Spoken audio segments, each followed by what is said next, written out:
The Federal Reserve announced its latest decision on interest rates this afternoon, and from oil to AI, the central bank had much to consider. CNN's Karen Kafa is in Washington with a look at what it means for your money.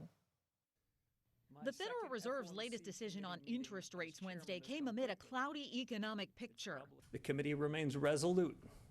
You've heard this before, but we will deliver price stability. The government's June Consumer Price Index showed a slowdown in year-over-year price increases last month as a ceasefire between the U.S. and Iran prompted a drop in energy prices.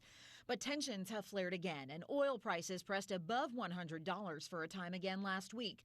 It's an inflationary dynamic the Fed can't control. At the core of Iranian strategy, I think, lies the desire and attempt to maintain pressure on global energy markets and by extension on the U.S. economy. That's left the Fed to mull over how long energy inflation may stick around, and consumers feeling a double squeeze of elevated inflation and possibly elevated interest rates to try to keep it in check, making borrowing more expensive. I think we all have to assume that inflation is here for a while, higher rates are here for a while, rates may go up further, and so we have to make our decisions going forward as though this is where we are and we're not going to see relief for a while, just in case. The Fed has also been eyeing a creep in AI-related inflation. Data centers are driving demand for electricity and construction supplies and workers.